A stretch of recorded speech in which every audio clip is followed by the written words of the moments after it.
الحمد لله رب العالمين والصلاة والسلام على سيد الأنبياء والمرسلين أما بعد قال الله تعالى في القرآن فأعوذ بالله من الشيطان الرجيم بسم الله الرحمن الرحيم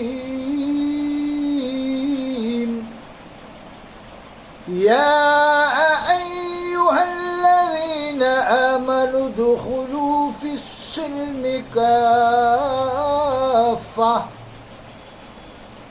صلی اللہ علیہ وسلم اشرف وکرم اللہم صلی علی محمد وعلی آل محمد فی الاولین والآخرین وفی الملأ الاعلی الی یوم الدین۔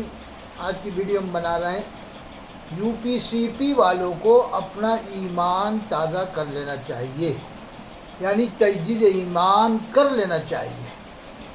جتنے وہاں کے علماء ہیں، فضلاء ہیں، مفتیان ہیں، دیوبند ہو، بریلی ہو، اہل حدیث، سب کو تجدید ایمان کر لینا چاہیے۔ آئے دن وہاں مصیبتیں آ رہی ہیں، اس کی وجہ کیا ہے؟ ہمارے امام ابو حنیفہ رحمۃ اللہ علیہ کے بارے میں لکھا ہے ہر ہفتے نکاح کرتے تھے، تجدید نکاح کرتے تھے۔ اور امام المحدثین افسر المحققین حضرت علامہ نقوی خان رحمۃ اللہ علیہ بھی ہر ہفتے میں نکاح کرتے تھے، یعنی اسی احتیاط کی وجہ سے کہ کہیں نکاح نہ ٹوٹ گیا ہو۔ تو یہ دو میں نے بڑے عالموں کے حوالے دے دیا آپ کو، تو اسی لیے میں یو پی کے تمام عالموں سے، دیوبندی، بریلوی، اہل حدیث، سب سے کہہ رہا ہوں کہ اپنے تجدید ایمان کر لو، ایمان تازہ کر لو اور پڑھو لا الہ الا اللہ محمد رسول اللہ، اور اپنے گناہوں کی معافی مانگو۔ اگر حرام کھائے ہوں، زکاتیں کھائی ہوں ناجائز طریقے سے، غریبوں کا حق کھایا ہو مدرسے کے نام پر، صدقے کھائے ہوں، اپنے بچوں کو کھلائے ہوں، تو توبہ کر لو، ابھی بھی دروازہ کھلا ہے توبہ کا۔ ورنہ اکیلے مکھ منتری عالی مقام جناب یوگی آدتیہ ناتھ صاحب تمہارے اوپر بھاری پڑ رہے ہیں۔ اور عوام سے بھی اپیل ہے کہ جو یہ مدد کرنے والے پیر ہیں، ان سے کہو کہ کیا مرنے کے بعد تم ہمیں مدد کرو گے؟ مرنے کے بعد تو تم اولاد دو گے، رزق دو گے، کیا معلوم کون کون سی مصیبتیں دور کرو گے۔ ارے مرنے سے پہلے کرو نا تم لوگ۔ عوام کو چاہیے کہ آگے بڑھ کے خانقاہوں میں جا کے یہ باتیں کہے، ہر خانقاہ میں جائے اور یہ کہے کہ آپ لوگ کیا مرنے کے بعد ہماری مدد کریں گے؟ کیا یہ تم لوگوں نے ہمارا عقیدہ بنا رکھا ہے کہ ہم تو مرنے کے بعد ہی کریں گے، اس سے پہلے نہیں کریں گے؟ اس سے پہلے ہم تمہاری مدد کریں، یعنی ہم تمہیں مالدار بنائیں، تمہارا بینک بیلنس ہم بنائیں، تمہاری پیڑھیوں کا انتظام ہم کریں، یعنی تم پھر مطلب ہے کہ تم ہماری مدد کیا کرو گے؟ ہم ہی تمہاری مدد کر رہے ہیں، ایک طرح سے تمہاری پیڑھیوں کو بنا رہے ہیں، تمہارے نواسوں پوتوں تک کا، پڑ پوتوں تک کا انتظام کر رہے ہیں۔ آج انگلینڈ میں پیر جاتا ہے تو کم سے کم 2 کروڑ، کوئی پیر 2 کروڑ، کوئی 1 کروڑ، کوئی 10 کروڑ، اس طرح کے جو جس کیٹیگری کا جاتا ہے اسی حساب سے وہ لے کے آتا وہاں سے۔ پوچھنا تاشنا کچھ نہیں، کیسا پیسہ ہے کیا، کچھ نہیں، لے آؤ لے آؤ لے آؤ۔ اللہ نے قرآن میں فرمایا اے ایمان والو ادخلوا فی السلم کافہ، اے ایمان والو اسلام میں مکمل داخل ہو جاؤ۔ ولا تتبعوا خطوات الشیطان، شیطان کی اتباع نہ کرو۔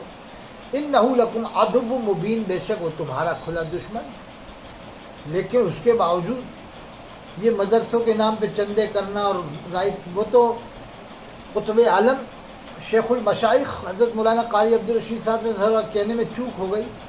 وہ اگر اس ڈھنگ سے کہتے کہ ہر یو پی، ہر بہار والے کو، یا کوئی بھی مدرسہ، راجستھان، ایم پی، کوئی بھی، ہر مدرسے والے کو چندہ مت دو جب تک کہ مکمل تصدیق فون کے ذریعے نہ کر لو، کس علاقے سے آیا، اس علاقے کے امام قاضی کا شہر کا نمبر معلوم کرو کہ وہ قاضی ہے بھی کہ نہیں، کہ اس کا بنایا ہوا قاضی ہے، اور ایک مفتی کا، اور ایک وہاں کے پیش امام کا، 1-2 ذمہ دار، 4 جگہ فون کرو اسی کے علاقے میں، جب جا کے چندہ دو اگر تصدیق ہو جائے، نہیں تو مت دو۔ یہ طریقہ، یہ بتا دے قاری عبدالرشید صاحب تو فائنل بات ہو جاتی، پھر یہ اعتراض والی بات بھی نہیں ہوتی۔ ویسے وہ جو کہہ رہے تھے غصے میں، ان کا مقصد یہی ہوگا، لیکن وہ یو پی سی پی سب کو نہیں کہنا تھا، بھئی یہ کہنا تھا ہر مدرسے کو چندہ نہ دو جب تک کہ تصدیق نہ ہو جائے۔ آج سے 150 سال پہلے کم بیش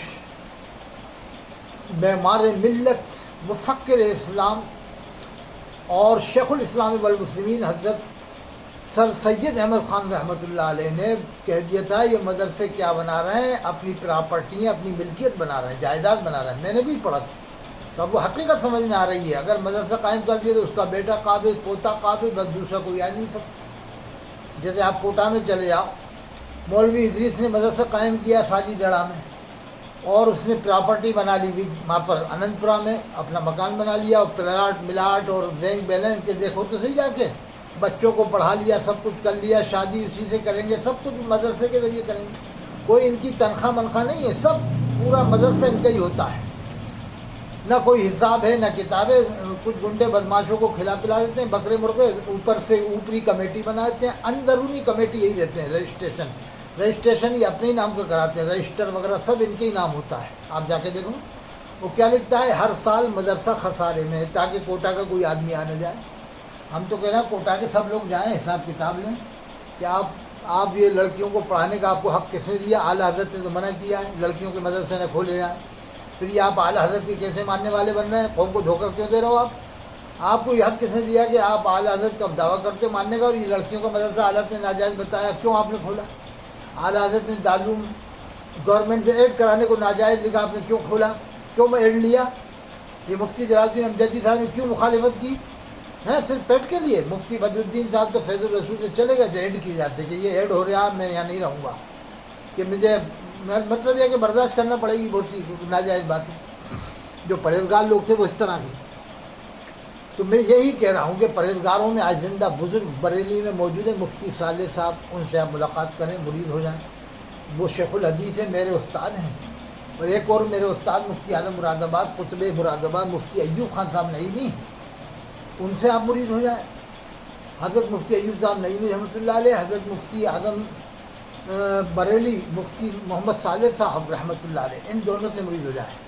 اللہ کی رحمت ان دونوں پر. میں یہی کہہ رہا ہوں، رحمت تو یہ مت سمجھ لینا کہ یہ دنیا سے چلے گئے. جیسے غیر صحابہ کو رضی اللہ عنہ کہہ سکتے ہیں، ایسے زندہ کو رحمۃ اللہ علیہ بھی کہہ سکتے ہیں. جس دلیل سے غیر صحابہ کو رضی اللہ عنہ کہنا جائز ہے، اسی دلیل سے زندہ کو رحمۃ اللہ علیہ کہنا بھی جائز ہے. تو میں یہ کہہ رہا ہوں کہ یہ یو پی سی پی والے تمام لوگ سب کے سب توبہ کریں، ہم بھی توبہ کریں، آپ بھی کریں، تاکہ اللہ تعالیٰ اس عذاب سے نجات عطا فرمائے. جو اکیلے کیسے بھاری پڑ رہے ہیں؟ قرآن میں تو اللہ نے کہا وَأَنْتُمُ الْأَعْلَوْنَ إِن كُنتُم مُؤْمِنِينَ، تم ہی بلند رہو گے اگر تم مومن ہو. اللہ نے تو یہ فرمایا ہے وَأَنْتُمُ الْأَعْلَوْنَ، تم ہی بلند رہو گے اگر تم مومن ہو. ایک صاحب پیلی بھیت میں اس آیت سے یہ دلیل دینے لگے کہ میں اعلیٰ حضرت قرآن سے ثابت کر دوں گا. یہ آیت پڑھ کر انہوں نے اعلیٰ حضرت کو ثابت کر رہے تھے کہ اعلیٰ حضرت کے نا اس آیت سے ثابت ہے کہ قرآن میں وَأَنْتُمُ الْأَعْلَوْنَ، تم ہی اعلیٰ رہو گے. تو کہا کہ قرآن سے ثابت اعلیٰ حضرت کے نا. استغفر اللہ. ارے بھائی یہ تو تمام مومنوں کے لیے ہے. اللہ نے فرمایا تم ہی اعلیٰ رہو گے، تو سب مومنوں کو اعلیٰ حضرت کہو نا. پھر ان کنتم مومنین، اگر تم مومن ہو. اپنے اپنے مقصد کی باتوں، اپنے مقصد کا حل کس طرح سے لوگ کر رہے ہیں مولوی لوگ. اسی لیے یو پی کے اندر یہ سب دیکھ رہا ہوں پریشانیاں مصیبتیں. ایم پی میں کیوں نہیں آ رہی؟ ایم پی میں بھی حکومت بی جے پی کی ہے، راجستھان میں بھی بی جے پی کی حکومت ہے، وہاں بھی ایسا کچھ معاملہ نہیں ہے. ایم پی میں تو بڑا اچھا نظام ہے بی جے پی کی طرف سے، بہت اچھا نظام ہے، کوئی ایسا معاملہ نہیں ہے ایم پی کے اندر.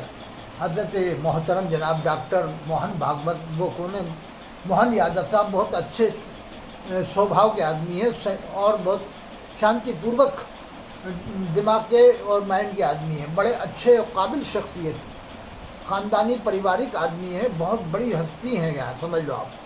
ان کے چہرے سے ہی دیکھو فیس سے لگتا ہے کہ بہت کوئی شریف تہذیب دار شخص، بہت اونچی کوالٹی کے آدمی ہیں.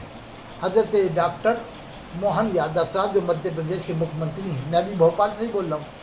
میرا نمبر ہے 8815253598 8815535598.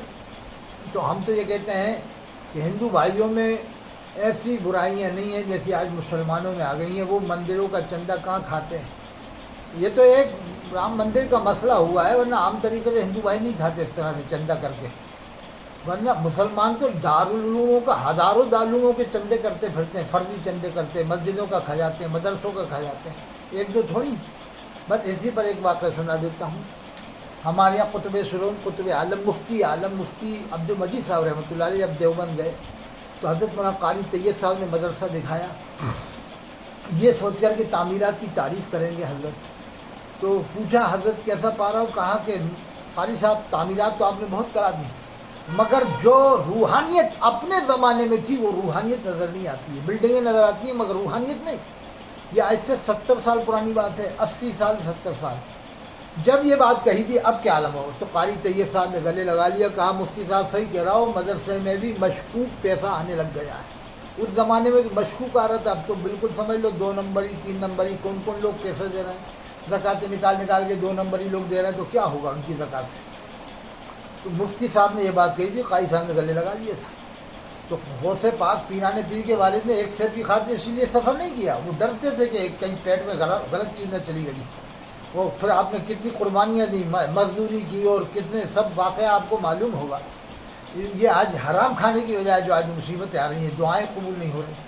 آج مدرسوں میں غیر مستحق زکوٰۃیں کھا رہے ہیں، صدقے کھا رہے ہیں، جو صاحب نصاب ہے، جن کے پاس موبائل ہیں 20-20 ہزار کے، 10 ہزار جیب میں پڑے ہوئے ہیں، موٹر سائیکل ہیں، وہ فری میں مدرسے کا مال کھا رہے ہیں، جبکہ یہ مال قرآن میں اللہ نے فرمایا انما الصدقات للفقراء، فقیروں کے لیے ہے، والمساکین، مساکین کے لیے ہے، والعاملین، مزدوروں کے لیے ہے۔ 7 حضرات کا حق اللہ نے بیان کیا ہے صدقات کھانے کا، لیکن کون کھا رہا ہے؟ جو پیٹ والے ہیں، جو کوٹ والے ہیں، جو 20 ہزار اپنے جیب میں رکھ رہے ہیں، 10 ہزار وہ لوگ کھا رہے ہیں فری میں مدرسے میرے 8-8 سال 7-7 سال۔ تو ان سے کیا امید آپ رکھو گے بھلائی کی کہ یہ انقلاب لائیں گے؟ ارے پہلے کا ایک عالم پوری بستی کے لیے کافی ہوتا تھا۔ کیوں ہوتا تھا؟ وہ حلال روزی کھاتے تھے، اس زمانے میں مدرسوں میں حرام کا وجود نہیں تھا۔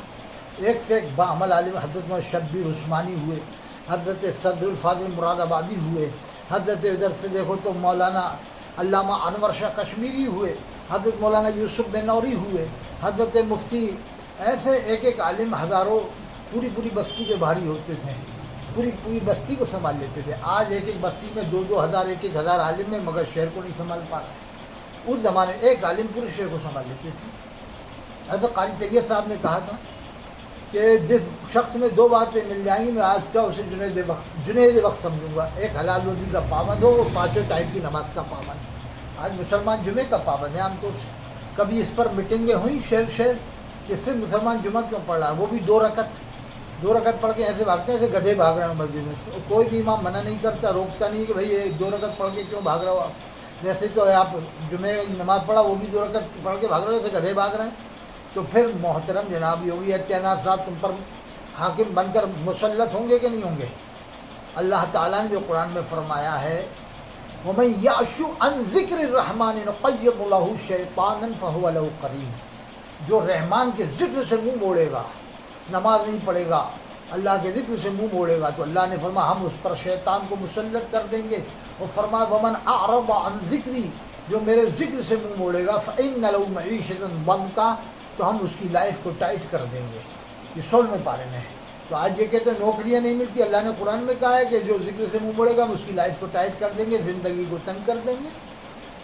ارے تم گورنمنٹ کو دوش کیوں دے رہے ہو بھائی؟ گورنمنٹ نے تو کون سا تمہارا گلا گھونٹا گھر میں آ کر کے، یا کچھ منع کیا گھر میں آ کے کہ یہ مت کرو؟ کیا گورنمنٹ نے نماز پڑھنے کو منع کیا گھر میں ہے؟ کہ گورنمنٹ نے روزہ رکھنے کو منع کیا تھا؟ گورنمنٹ نے کیا نیک کام کرنے کو منع کیا تھا؟ اللہ نے قرآن میں کہا جو میرے ذکر سے منہ موڑے گا وَمَنْ أَعْرَضَ عَن ذِكْرِي فَإِنَّ لَهُ مَعِيشَةً ضَنكًا، تو ہم اس کی زندگی کو تنگ کر دیں گے۔ وَنَحْشُرُهُ يَوْمَ الْقِيَامَةِ، قیامت میں اس کو اندھا اٹھائیں گے، اس کا حشر اندھوں کے ساتھ کریں گے۔ وَنَحْشُرُهُ يَوْمَ الْقِيَامَةِ أَعْمَىٰ، آنکھیں دیکھ، اللہ نے آنکھوں کی نعمت کتنی بڑی دی ہے، اس کے باوجود نماز نہیں پڑھتا۔ کانوں کی نعمت ہے، اس کے باوجود نماز نہیں پڑھتا۔ دماغ کی نعمت ہے، اس کے باوجود نماز نہیں پڑھتا۔ یعنی یہ وہ مسلمان ہے آج کے زمانے کا کہ جو 1 لاکھ حدیثیں اس کو سنا دو نا، جب بھی نماز پڑھنے کو تیار نہیں ہوگا، مگر 1 ڈنڈے میں نماز پڑھنے کو تیار ہو جائے گا۔ جس دن پولیس ڈنڈا گھمائے گی نا اس کی کس کے، تو نماز پڑھنے کو تیار ہو جائے گا۔ لیکن آپ ویسے 1 لاکھ حدیث سنا نماز نہیں پڑھے گا۔ مردار قوم ہو چکی ہے حرام کھا کے، جہاں مزار پہ لنگر بنا کھا لیا، پوچھا نہ تاچھا کیسا پیسہ، بس کھانا۔ کسی بھی مزار پہ لنگر بنا کھاؤ کھاؤ کھاؤ کھاؤ، کوئی بھی بنا رہا ہو، جوئے والا، سٹے والا، شراب والا، سود بیاض والا، وہ تو سمجھ رہے تھے مزار پہ آ گیا حلال ہوگی، اپنے من سے ہی حلال کر رہا ہے۔ تو میں یہ کہہ رہا ہوں کہ روزی کے بارے میں خاص دھیان رکھو، جب تک معلوم نہ ہو جائے کھانے سے پرہیز کرو جتنا ہو سکے۔ 100% حلال تو ہم نہیں کھا سکتے، لیکن کوشش کرو کہ ہم پورا بچنے کی کوشش کریں۔ 100% حلال تو آج کل بہت مشکل ہے، لیکن جتنا ہو سکے بچنے کی کوشش کرو۔ اللہ تعالیٰ ہم سب کو سمجھ عطا فرمائے اور 200 سال پرانی کتابیں پڑھو۔